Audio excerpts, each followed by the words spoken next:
You're watching News 18 at noon. News from where you live. Okay, well, some big and historic news earlier this morning with the announcement of Pope Benedict XVI's resignation. And we have a very large Catholic population in our area. So what does the news mean for people here? And joining me to talk more about it is Father Patrick Baikauskas from St. Thomas Aquinas in West Lafayette. Thanks so much for joining me. Nice to be with you. Lots to get to. First, let's talk about the Pope's health, because he had mentioned before in the past that, you know, if health is ever an issue, that's when you kind of know to step down, and we're learning more and more about his situation. Let's talk about that. Right. I had barely remembered that back in the pontificate of his predecessor, John Paul, he had said at one time, if the Pope, of course now speaking about his predecessor, didn't feel like he was up for the job, that he didn't see any reason why he shouldn't be able to resign. So I think in a way, even though it's not unprecedented, but certainly 600 years is a long time since this has happened, that it seems to make sense, and I think it's a courageous and a great act of humility as well. And as we look to the future, because mid-March there's going to be a lot of activity, a lot of smoke going on in the Vatican, does this represent a shift in 21st century leadership? Are we seeing the possibility of maybe a younger Pope as his replacement?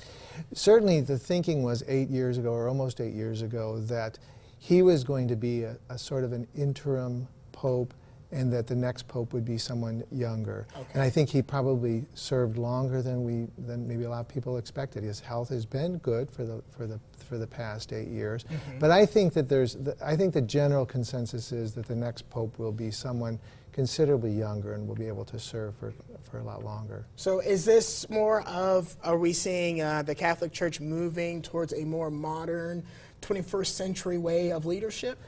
Oh, I think that's difficult to speculate at this point. Okay.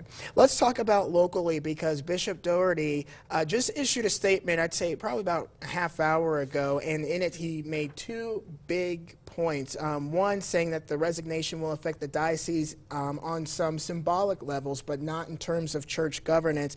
And he also said that many people view change as a threat, but since the Catholic Church is a living organism, it's something we should do well. Talk about that. What is it going to mean for us locally? Well, of course, the bishop states correctly that in our situation, our bishop has been here for only a couple of years, and we wouldn't see any changes going forward. More so, I think that you would see where there's empty sees, where there's a pope, or the pope needs to appoint some bishops. That's probably going to be put on hold. So you'll see that affecting dioceses. But for us locally, I don't think you're going to see a lot of significance to the change.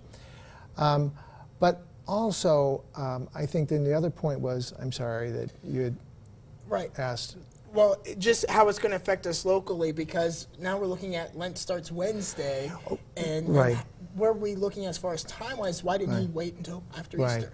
Well, you know, reflecting on it this morning, I think that really makes a lot of sense. You know, we of course don't know exactly what his health situation is, but Easter, it takes a lot of energy for me, and I'm a lot younger. And the Holy Week is a very daunting sort of thing. And I think it reflects on his own good judgment to say, you know, let's put somebody in there at Easter that's new. All right, great. Father Patrick, thanks so much for joining me. Appreciate it. Thank you. We will be right back.